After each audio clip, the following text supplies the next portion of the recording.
Welcome everybody to Kingdom Talks. We have Mike Parsons as our guest today. Mike, thank you for being on here. Always good to have you.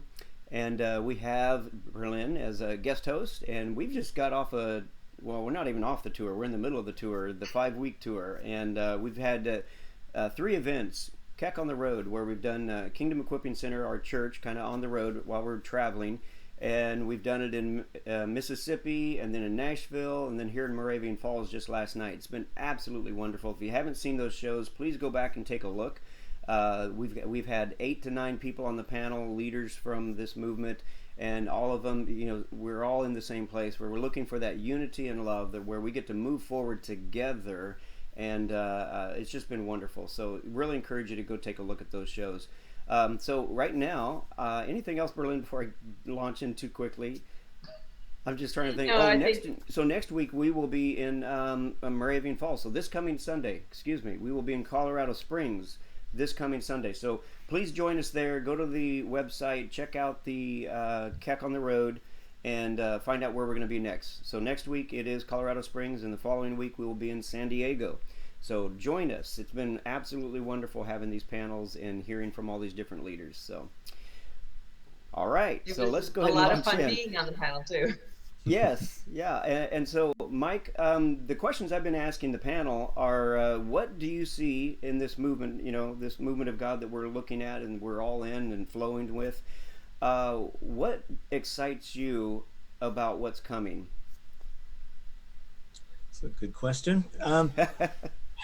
I mean, actually, I'm in the moment, I'm just going through preparing Vision Destiny 2020, which is a teaching series I do beginning of every year, really just sharing my journals. So I've just reviewed sort of 50, 60,000 words of journaling of things that God has been speaking to me during the year. So I put that into, I think, 14 PowerPoint presentations. Wow. So I'm going to have 14 sessions of it, sharing really just what God has been showing me, things that I encountered, experiences I had in the previous year, and where does that then point for this year. So good. I'm excited in the things thematically. Until you go back over something, you don't always see the patterns of the things that God said. Yeah. And sometimes you see God's repeated himself a number of times in different ways because you probably didn't get it the first time. So he went again. And I picked up a number of things really which are focused for me about restoration of all things and where that's going and how we can bring people together in that whole process of seeing a unified way of looking at the restoration of all things from different perspectives.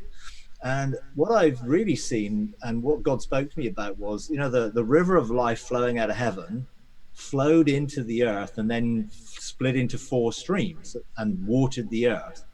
And what I've really been looking at and what God's been speaking to me about is 4 streams coming back together to become one river.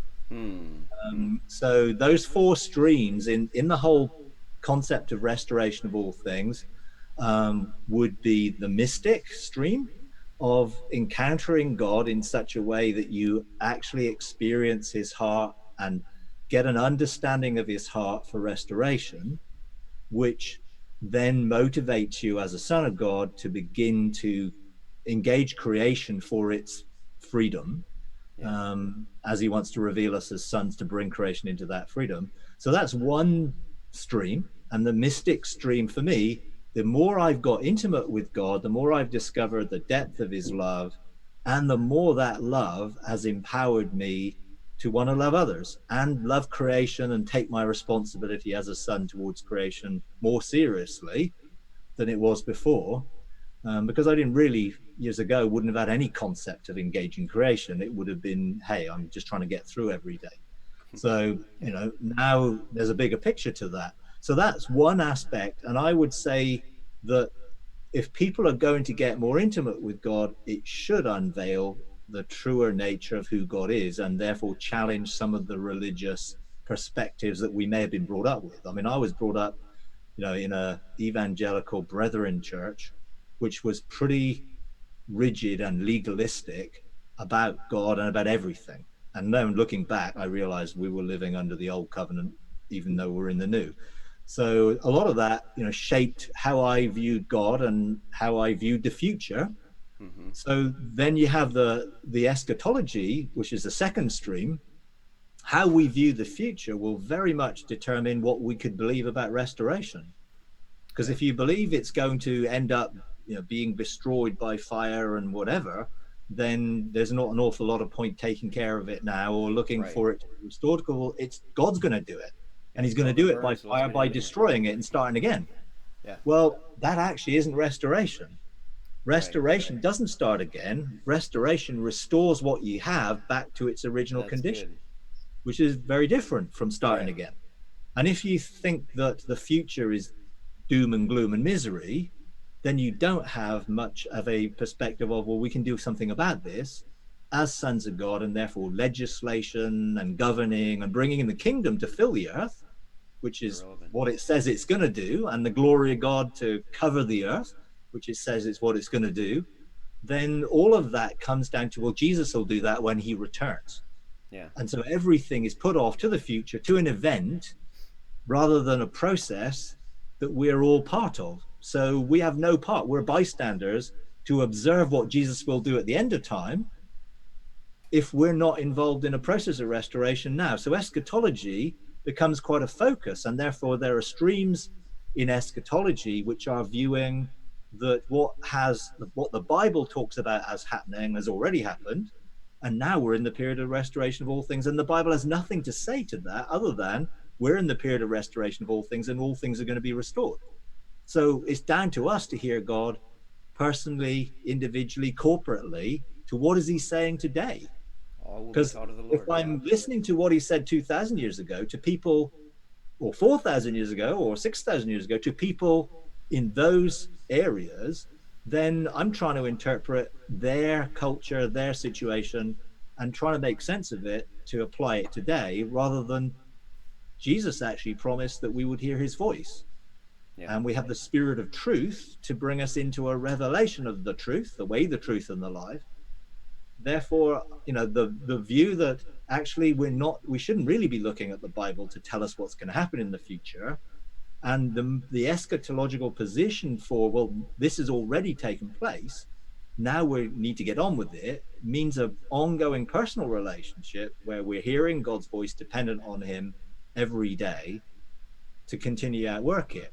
So there's two streams. The other stream, that when you begin to realize that what Jesus said primarily was for the generation He was speaking to, and He said all these things that are going to take place are going to take place in this generation, and He meant that generation that was alive. And there are a number of scriptures which talk about, you will not die until you see this happening, and there will be some standing here and all these things will take place in this generation, in Matthew 24:34, I think it is. So then you think, okay, Jesus is saying that the destruction of the temple and all of the things in Matthew 24 and all those things are happening in that generation. Okay, well, what about the things that He said, like people going into outer darkness, people going into Gehenna, people going into, quote, hell? Well, that was also in context the same thing. So it wasn't talking about a future, some 2,000 years, 3,000 years, however long, where people are going to be tossed into some furnace and tortured forever.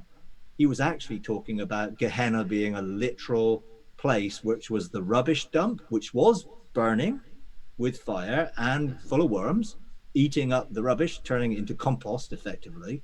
That actually He was talking about the people who failed to follow Him and leave Jerusalem when they saw armies coming to surround it, would end up in Gehenna. And if you were, in a sense, understanding covenant, if you were in covenant with God, you were living in the light. And if you were outside of covenant, you were living in the darkness. So outer darkness was outside the covenant, in which you gnashed your teeth, which was the sign of frustration, nothing to do with torment. Right. It was so frustrated that actually we're angry. And you look in Acts 7, where Stephen was talking about this open heaven, they gnashed their teeth. because they were so angry because he was saying, well, you've missed Jesus, you've missed the Messiah. Yeah. So you have the eschatology, and then that leads on to the universal perspective of, actually, Jesus was not talking about hell in the way that we see it, and therefore, actually, when you then look at, well, what was he talking about? And well, what is the concept of what happens to people after they die? Because in that whole thing, the area of eternal, forever and ever, everlasting, the word in Greek for that, ainios, and in Hebrew, olam, do not mean eternal, forever and everlasting. They just don't mean that. They mean Yeah. enduring to a particular age or time period. Therefore, we're living in this way of looking at that as coming together in three streams that will begin to make sense of this. And then the fourth stream for me is a restoration of the abilities and powers in sonship, which are to do with healing and wholeness and the energy healing type thing, in terms of understanding frequency and vibration and consciousness and choosing and all the quantum physics things that we're now discovering that make sense of what Jesus did when he did his miracles. You know, they weren't magic. Yeah. They were him using a higher level of authority as the creator to actually effectively outwork in creation that which was only a manipulation of matter and energy, turning water into wine, or disappearing, or going through people, or all of those things, walking on water. It was all to do with how he used vibration and frequency to take him out of one thing into another dimension, or to change the vibrational molecules that became solid when he walked on water. So everything like that sort of is a restoration of that understanding and knowledge, which mostly has been taken by the New Age and therefore put off limits to believers because we essentially let them have it.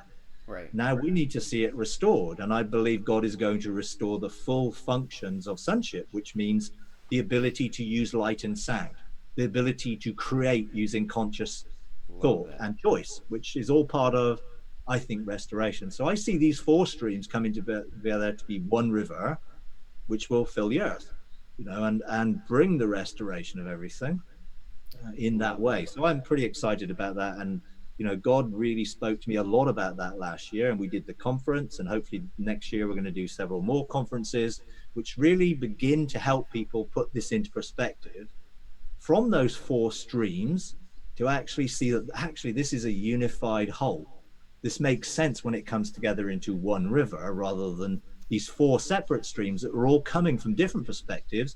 And a lot of people aren't even aware of each other, or even the other streams are heading in the same direction. Yeah. And I do believe God wants to bring that sort of connection between people that we'll realize that we're actually moving towards the same point, which is God restoring things and us being involved. So that's sort of one of the key. I love that. You know, exciting. I love all that, the quantum physics and vibration and frequency and stuff like that.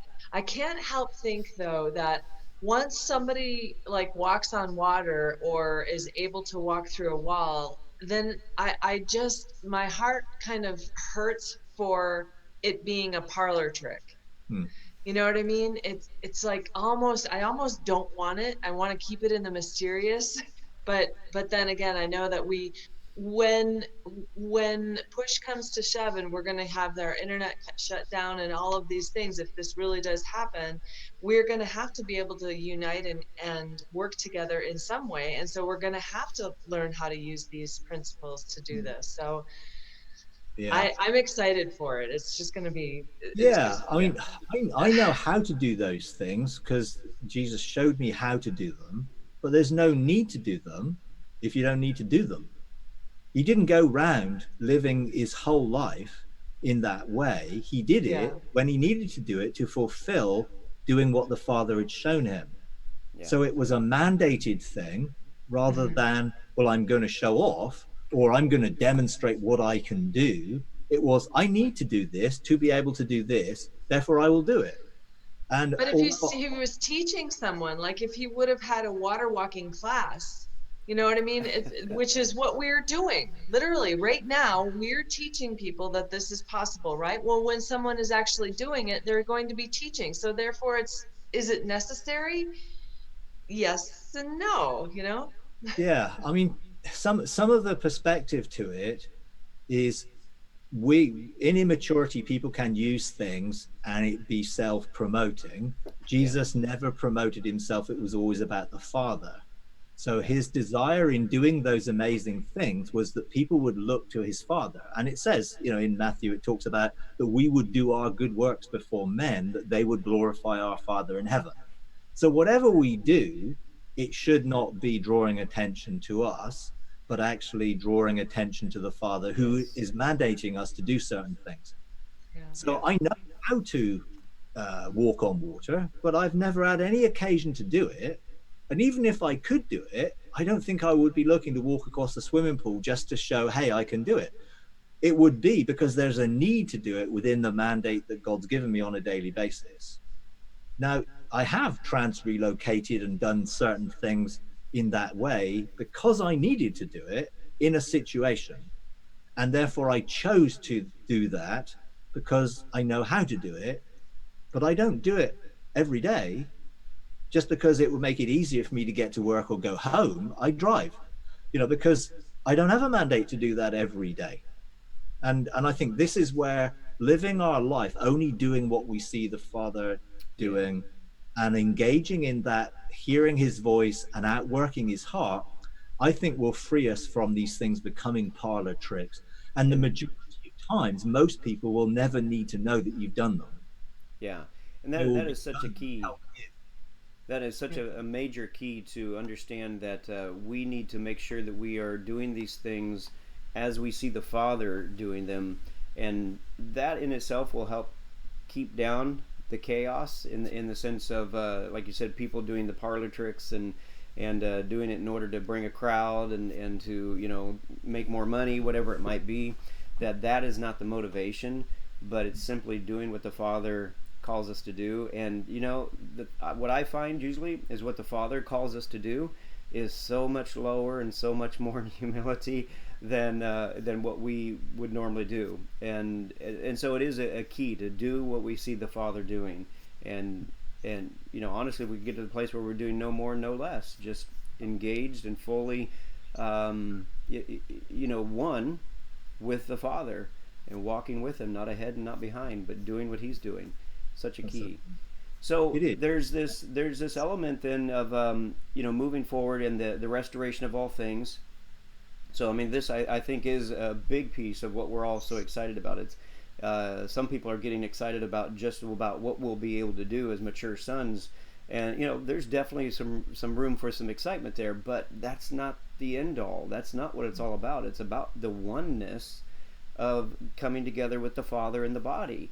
That to me is what it's all about. And so when we start having division over things, and who's got the greatest knowledge, we're completely deconstructing something we shouldn't be deconstructing, which is the oneness. So anyway, as we move forward, obviously there's the challenge of unity, and there's those people that don't. Well, we've already said this many times. Not everybody believes the same. There's just no way that everybody would believe the same exactly. Otherwise, there'd be no need for the other people. The differences coming together are what gives us the full picture. And so as we move forward in the unity, what are some things that you see there? What are some of the challenges that we would need to, kind of, face off with? Again, what's the Father doing? How do we move forward in unity? Do you have any suggestions there?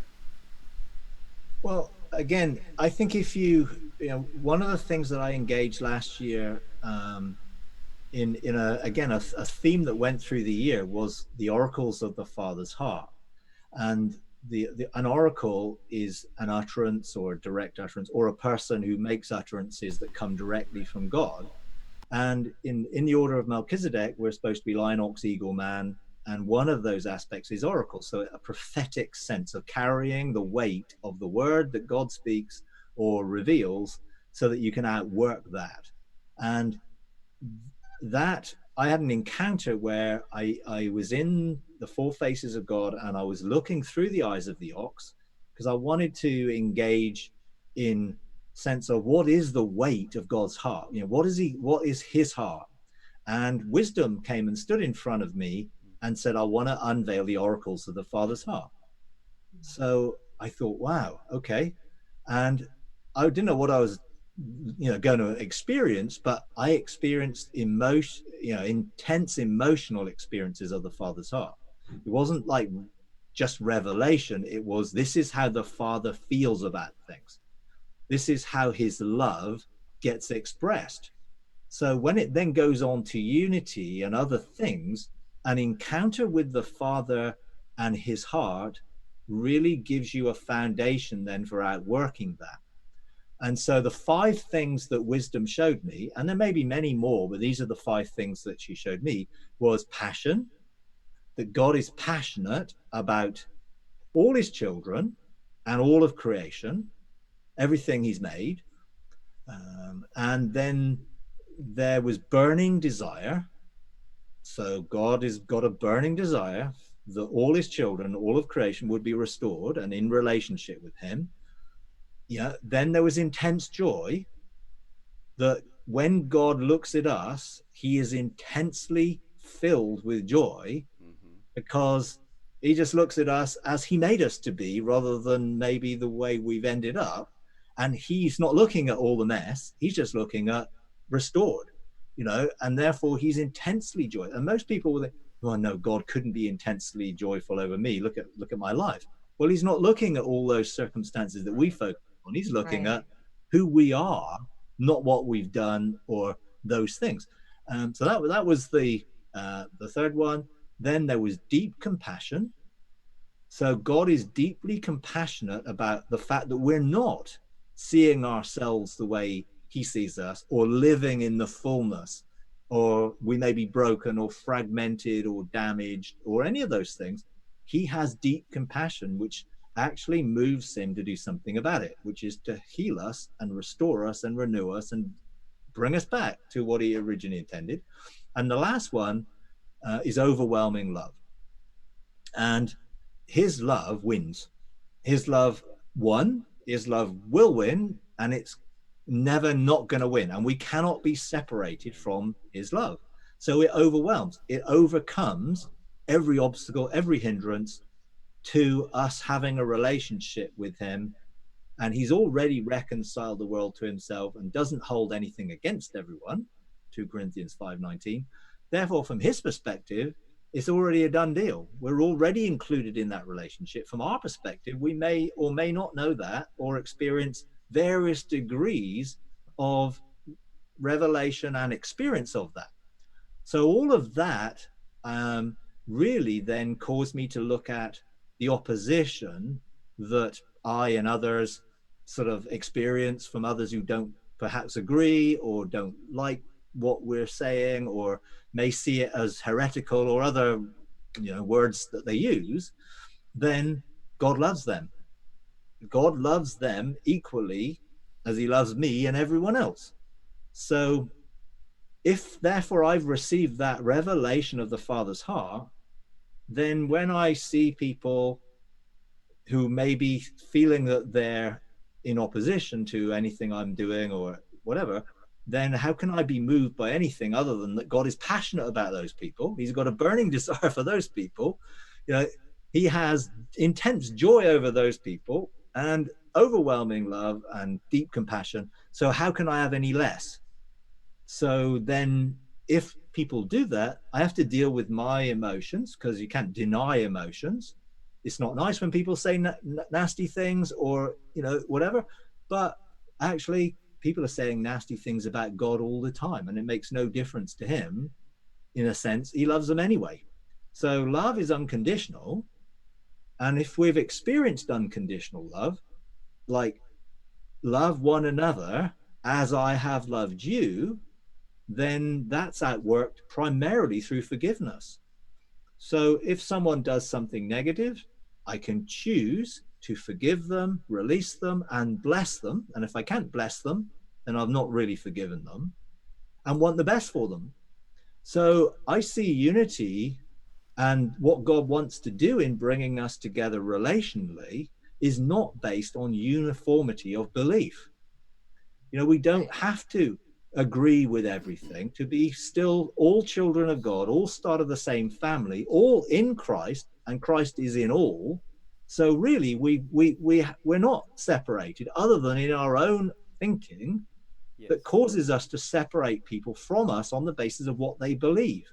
And that's really a massive, for me anyway, it's a massive sign of maturity that we can walk in unity together even though we disagree with one another and don't believe the same. I mean, that to me is one of the highest levels of maturity that we can walk in. And when we are not able to walk with others just because they don't believe the way we do, I would be saying, if anybody's in that position out there that's listening right now, go to the Father and ask him.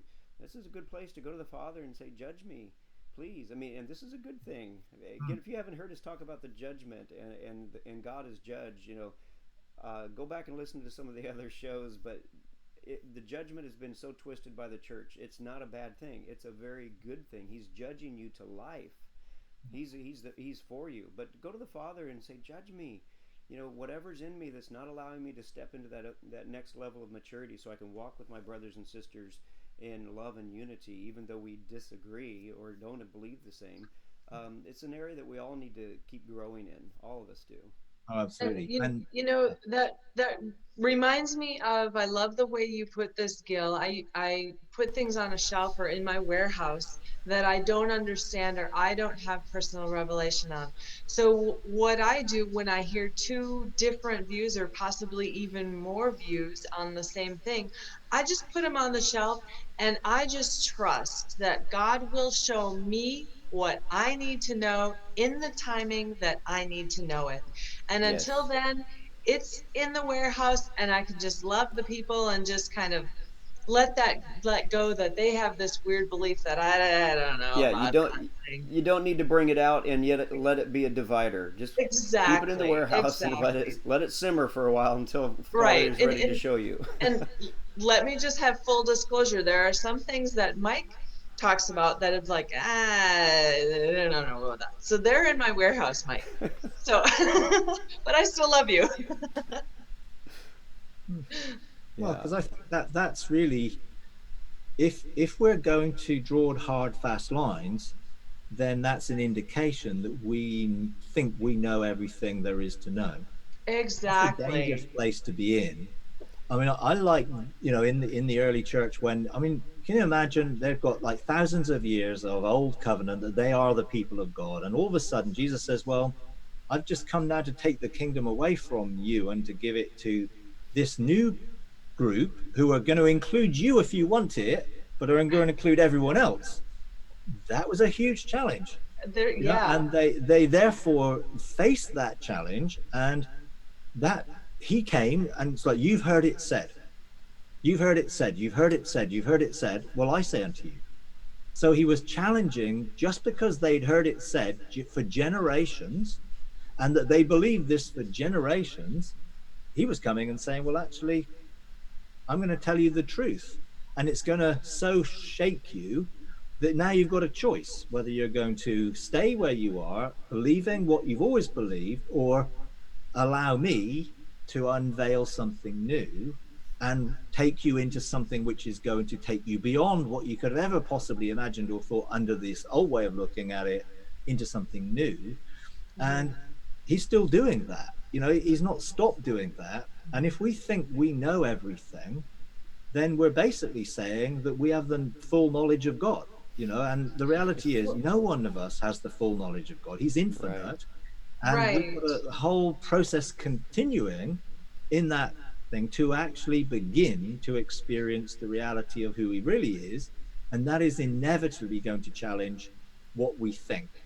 And all of us are on that journey. It doesn't matter who we are, where we've come from. We're all moving towards a level of intimacy and maturity in sonship, which is inevitably going to renew our minds and change what we thought again and again and again. And if we're willing to follow that process, then we won't need to dishonor those who are also on their process, because So good. they come from a different place, they're on a different journey, but they're all heading to the same place. Right. And therefore let's respect that and realize that it's okay. If I was to look at myself, my 10 year ago self, today I would have thought I would be a heretic. Right. And Right. I because think we all would. Yeah. because actually then I saw things then and I thought that was true. And now I've had 10 years worth of experiences which has totally changed those beliefs, and that's the journey that we're all on. And if we respect that we're all on a journey, we don't need to actually then come out and say this is the destination, because ultimately that's what you're saying. If you're saying we've now come to an agreement that this is it, we're at the destination, well, therefore there's nowhere to go, and this Right. movement will stop and effectively become rigid, and it will become another denominational stream, Right. Yeah. because it now thinks we are at the destination and we know it. Right. You And know, that's one a of the questions that I love to ask when speaking to a group is just, has anybody here ever been wrong? You know, and of course, Right, if they're honest, exactly. every hand goes up. Then the fact is, if you were wrong in the past, is it likely you could be wrong now about something? You know, and again, when we're all thinking clearly and in our right mind, we can say, yes, I'm probably wrong about some of the things I believe. So why would we then want to hold on to so many things? Because I can guarantee you there were things that and almost everybody listening probably is just really held strongly to, thinking that this is it, and we find out it's not. So why would we want to set ourselves in that position again and again and again? Hold everything loosely, But if because you go we need to back be again, flexible.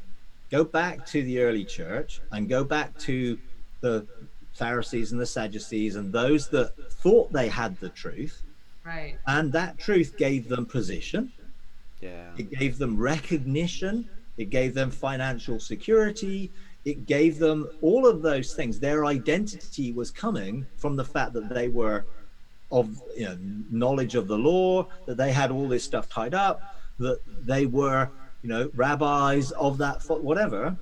That gave them their identity because of what they knew, and therefore the positions they were in. And of course they didn't want to let go of that, their reputation, Yeah. Mm-hmm. so they You know, kept so it. And if you're listening to this, in fact, I want to put it in the show notes. I just feel like this particular show is incredible incredibly important for people to hear. So if you would share it with anybody, just share this show with a lot of people, because this message needs to get out so that we all are on the same page, understanding that we need to walk in humility and not get our identity tied up in any position, and just be willing to again, hold things loosely and walk together in community. A lot of that is coming out in this particular show. So share this show. Please share. And if you go back I to just want to talk about that. Sometimes it's in us. We need to look at what's going on in us. If I'm not giving myself the freedom to fail, to be wrong, like I'm holding on so hard because my identity, like you said, is wrapped up in this idea. If I don't even give myself that freedom to fail and know that I'll be okay if I was wrong, I'll still be okay, then we're never going to be able to allow others the freedom to fail. And who is to say that when a child is starting to walk, you have to start on the left foot instead of the right? You know, so I just believe that if we could just allow that grace with ourselves, then we will be able to afford it to others and give them the grace to, take missteps. Now, here's another thing though, as brothers and sisters in the body, we need to watch out for each other when you're over the edge. And so that's why we need to be in community and have a level of trust that we tie a rope around our waist and say, I'm going out there, but we trust that other people will pull us back in unity and in In love. love if we Yeah. do go over the edge because we were exploring and we just got off, right? But it's not, we have to reserve judgment on that. And I think that that's the problem, is that we judge if someone goes off. rather than just helping them get back. You're right. And That's so so if we good. could love them back into it, and if they have the humility to, you know, have that rope around their waist and allow to be pulled back, I think that we can all grow together from this shared experience of, oh, that's where the edge is for now. You know, God tends to move and change and shift things, but for now, we don't have enough revelation or enough maturity to handle going beyond that edge, and that's where that edge is. Yeah, and you know, on the flip side That's of good. that, sometimes if you are in relationship with people and you're connected in that relational way, when you do go off the edge, and actually it is beyond what we know now, but it's actually God taking you off the edge, Right. Yeah. then others can come with you because they trust that you're actually following God in it. And the rope may be Yeah. long enough that they can stay where they are for quite a long time Yeah. before you've gone far enough to pull them that way. Yeah, So that's there's true. both sides of that. I think that Yeah. the danger is that when we start to police it, not out of love, but out of Out of fear, fear. Correct. people are getting astray. Because at the end of the day, if you look at what we're encouraged to look at, it's much more about the fruit of our lives rather than the revelation or the gifts or everything else. Jesus didn't really Right. say, look, people are going to be known by the amazing miracles they do. He really said, you know, people are going to be known by their character, really, the fruit of their character, which Love. essentially operating in love. Yeah. And therefore, when we look at people, we should not get jealous because they're going further ahead or fearful that they're going further ahead and leaving us behind, but actually coming from that place of love, of wanting the best for that person. And I think when it comes to then, well, you know, it's leading everyone astray and everyone's going to get off track, blah, blah, blah. Well, I think the early church, again, Gamaliel, who was one of the rabbis at the time, and I think Paul was related to him, his view was very simple. If this is God, then you don't want to be opposed to it. If it's not God, God will deal with it. It will fail, like all the other things have eventually petered out when it's not of God. You know, he won't endorse something which is not of him. So trust him rather than trying to do the policing for him. Yes. God is big Yeah. enough to handle our mistakes and where we're not getting it 100% right on the journey. Because our journey is one of various milestones that are enabling us to get to somewhere else. If I hadn't have gone through 5 or 6 processes, I wouldn't have been in the place where he could have deconstructed my thinking in areas, because the other 5 or 6 processes got me to the point where I was able to hear him without the restrictions of my own understanding getting in the way. And Yeah. that took a long time for me, you know. And That's if we a good way to believe put it. all of us are in that journey, then let's trust God Yes. in it rather than And feel you- we have to do God's job in it Yeah. for other people. Now, I'm not saying we shouldn't love one another, care. And if someone's going off morally, then that's a different thing to going and doing and revelation that we may not understand, whatever. There are very clear things about the moral side of righteousness and doing things in a righteous way, which we should be, of course, concerned about in each other, Yeah. but not necessarily thinking about the doctrinal positions as being the Yes. major things. We Yeah. should be concerned about fruit and character development. And actually, that's where we can help each other, because we've all got blind self areas that Right. we can't see that other people quite often can see really easily. Part of it is Exactly. most people don't have deep enough relationships to be honest with people about what they see in a loving way. So Yeah. they see something, but they don't want to say because they don't want to be rejected or they're fearful, whatever the reasons. You know, see, I can Well- be honest with people and say, please tell me what you see to help me. And they can Yes. be dishonest with me and not tell me. Right. Right. You know, and I think that's the key, is being honest and open to be able to And- share with each other. We have a process which we use in our therapeutic community. We run a therapy community for people with addictions. and it's called a Jaharis window.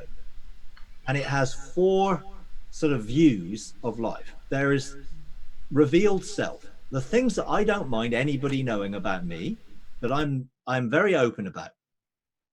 Then there's hidden self. There's stuff I know about me that I don't want anyone else to know about me, so I hide it from people.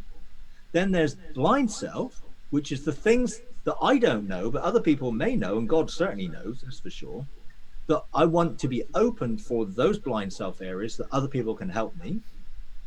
And then there's true self. That's the self that God knows about us. And therefore, when we know ourselves like he knows us, then we don't need to hide anything, and we can be who we are.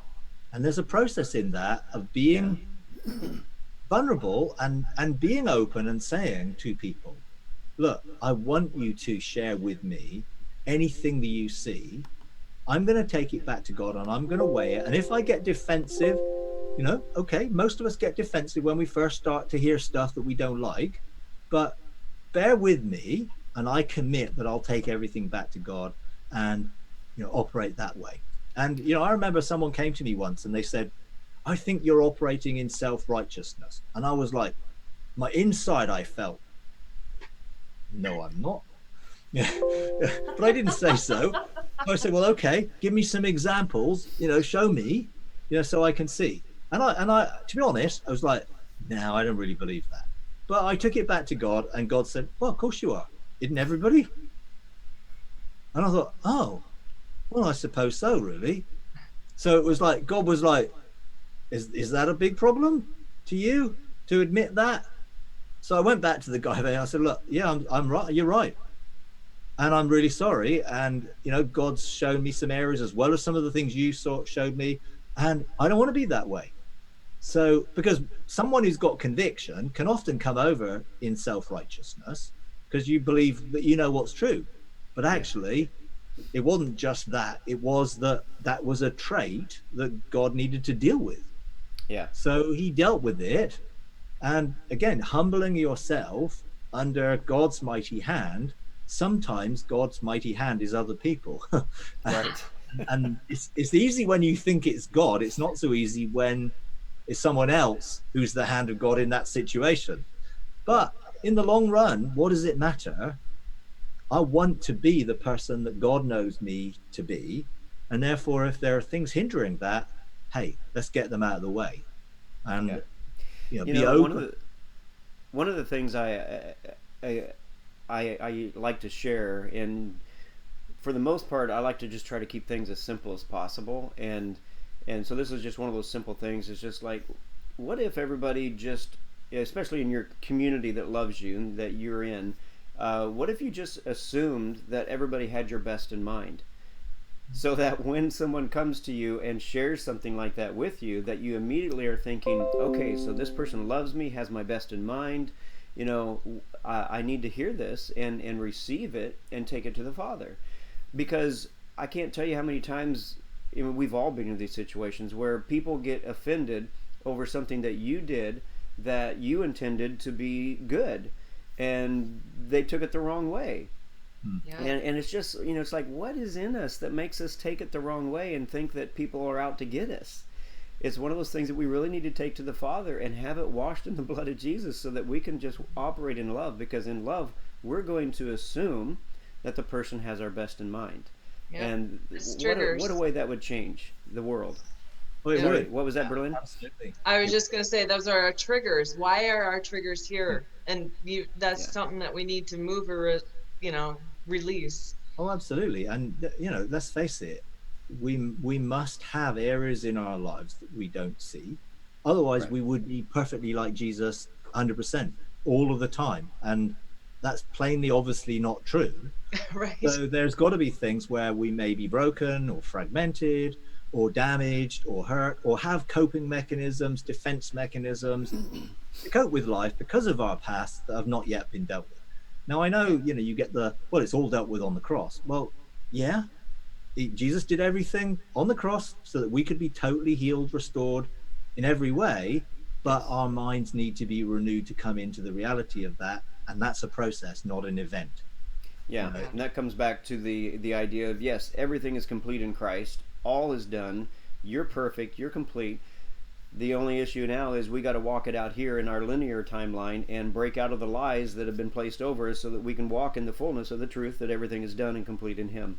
Yeah, and that's the process that we can all be in, and therefore let's give each other grace that we're all on that journey, we're all in that process, and therefore at various stages of that process we may be in more or less good state, not so good state, falling apart state in all sorts of times, when sometimes that's what brings things to the surface. Yes. Jesus sort of challenged people, Paul challenged, it was like, it is through trials and difficulties often that bring those things to the surface. So when we have relational problems with others, those are the very things that actually show us where we really are on that journey, and whether we're being defensive, whether we're getting aggressive, whether we're angry. The things that come up emotionally are the indicators of, are there triggers there? And if we're disagreeing over different doctrinal things and people are, how does that make me feel?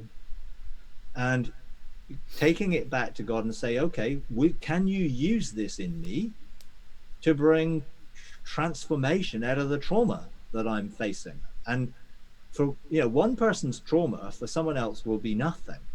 It's all relative to our individual lives and who we are. And some people might feel, hey, nothing really bothers them, but that's just an external persona most of the time. It's like, what's going on the inside? Right. Where are we? I mean, last year for me, well, this year I'm thinking in 2020. So I'm sort of thinking I'm already in 2020. So You're I'm on a different timeline. You're already I am a little bit, at the moment. But actually, in 2019, I went through 3 or 4 really, really difficult situations that brought me into the reality of actually, how do I deal with this? How is this affecting me? How is this going to be outworked in my life? I got betrayed by people who were probably the closest people to me. And that was a shock because I trusted them. And then that trust got broken. And then it was like, what do you deal with that? Well, forgive, release, bless them. But don't be stupid enough to jump back into the situation if it ain't changed. It's like, Right. There's wisdom in there as well as forgiveness. Doesn't throw wisdom out. Right. So right. deal with that. And I had to go through the processes of working that out, going through the processes that it affected a lot of other people, and helping them work it out. And not, they got a lot angrier than I did, and I'm trying to help them deal with their anger, because what's happened, I mean, this is real life. I mean, stuff Yes. like that, it's how you deal with it, that's important. Live. Yeah. If you rest by the storm, then you can deal with it in love. Yeah. and God can use it to transform you. Because I had a few sleepless nights of trying to work out, why did this happen? What's going on? Did I do anything? Why did I not see it? I mean, all the questions that you face, and in the end, it's And like, those are the growing points. I mean, that's these Take it things back. come along to help us grow and process things that we wouldn't have processed otherwise. absolutely, Yeah. and so And real life situations you have to face, but they are the points that bring transformation. If we let them, yeah. or we can sweep them under the carpet or stuff them all down and put on a brave face, And then comes they're the just disease. festering away on the inside. Then comes the internal, the trauma, the autoimmune diseases, and all of this crazy stuff happens when you do that, though. It does, and that's why it's better to be open and honest and transparent about it, and actually be real. We don't have to be in denial that we're struggling emotionally to deal with various issues. In my family this year, I've had several situations which have been really difficult, and there weren't something I was in control of. It wasn't my fault, but they happened to my children. Things, we discovered some things that happened with some of my children, and it was just like, how do you deal with that in the same way? You've got to be real. You've got to be honest. He carries our burdens and our sorrows and all of that, engage the Father in it, but don't hide it, you know, and Right. therefore I don't have to pretend life is wonderful when actually happiness is based on circumstances. I can be joyful in the midst of circumstances because I know God's with me and he loves me, but doesn't mean that I'm happy about the fact that, you know, I discovered various things in my family and my children were hurt and being affected, that actually, if I, as a father, could have protected him from that, I would have done, but I couldn't. And therefore I didn't. And therefore they're suffering. So how do you deal with that? And, you know, it's like, well, God, it's your fault. Why did you let that happen? Well, that ain't going to get you anywhere because we know God's love and, Yeah. you know, God didn't let that happen. It's like, Well, you know, something I've said for probably decades is that, this life is a character building experience. God is either working something into you or out of you. So, if we can kind of change our perspective to realize that and just to go with the flow and not, when we get so uptight and want to fight against what Father's trying to do, that's when it gets really hard.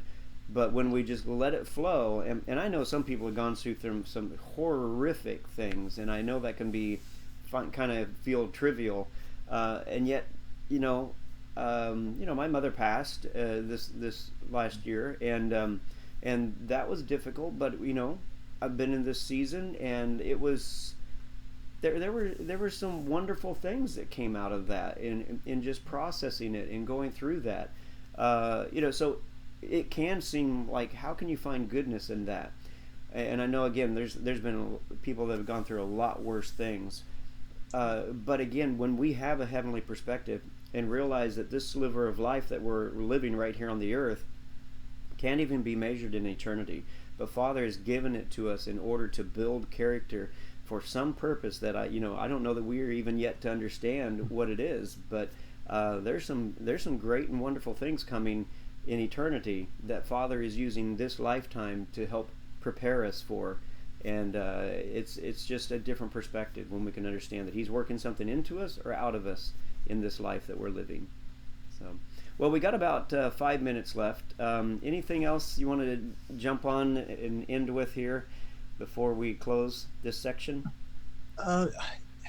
Yeah, I just feel that, as God brings us into a place of deeper intimacy, then we realize that in our sonship position, we do have authority to bless. Yeah. That's the key. Our authority is to bless. God said to Abraham that all the families of the earth would be blessed through you. And I believe that we all have that mandate to be blessed, but to be a blessing. Mm-hmm. To receive, but to be givers. Freely you've received, freely give.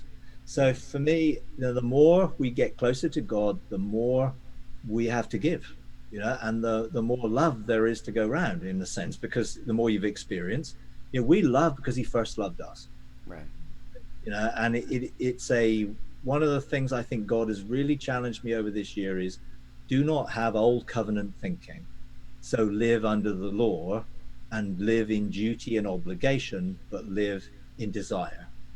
And so, love the Lord your God with all your heart, all your mind, and all your strength, and your neighbor as yourself. And God challenged me over, is that a good thing? And I'm like, well, yeah, of course it's a good thing. He said, why do you think that's a good thing? Well, don't you want me to love you with everything? Yeah, but what's the context? The law. That was a law, and the lawyer said that. What must you do to inherit eternal life? And Jesus said, well, what do you think? And he said, well, this. Well, that was the best under the law, but the law makes you dutiful and obliged to fulfill it, or else.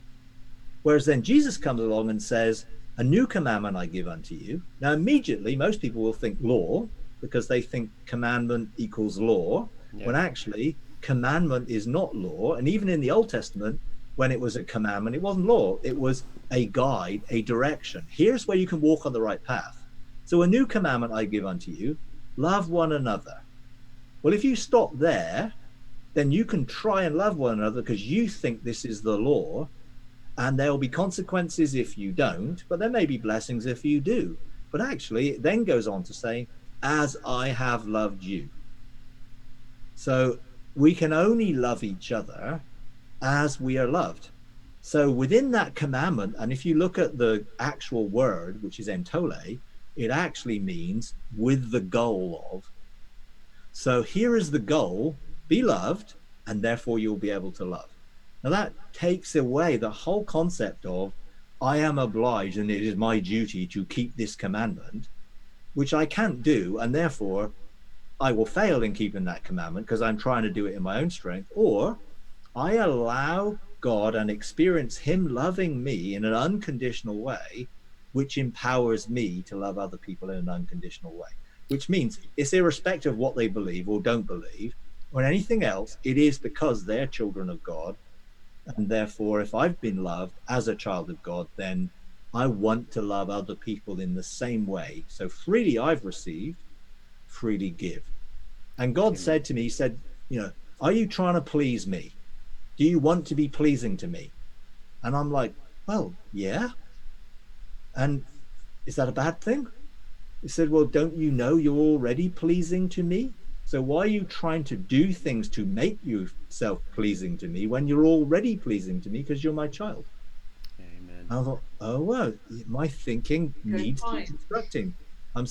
How much of I'm still thinking under the law and duty and obligation of commands rather than, hey, he's walking with me, he's in me to guide me into the truth, to walk it out, which is a freedom to have relationship not based on performance. And God loves us unconditionally, isn't based on our performance. We can't make him love us anymore, and we can't make him love us any less.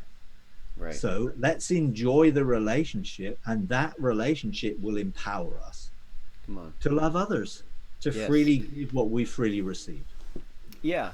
So, and one of the things that's really on my heart, and I think it's on your heart as well, is getting people to understand that we need to love with the love that the Father has given to us, which for me means I need to receive the love that he is giving to me, and that he loves me, and that I need to love myself as he loves me. And when I am in that place, there's a confidence and there's a flow that comes from that, to where I just love being able to have conversation with people who believe differently than I do. I really enjoy that. I mean, to even sit down with a Muslim or a New Ager or somebody and have conversation with them and be truly interested in them and what they're having to say, versus in my mind just constantly going, oh, I got to convert them, got to change them, got to get them to believe the way I do. That's the old school thought that I'm not complete unless I can make someone believe the way I do. Yeah. Yeah. So anyway, Mike, thank you for being on here. Do you have a few more minutes for the behind the scenes? Yeah, sure. Okay. Bralynn, why don't you go ahead and close us out? All right. Thank you so much for joining us today on Kingdom Talks. And thank you, Mike. We so appreciate you being here. Thank you to our members, because we cannot produce this without you, and especially when we're on the road.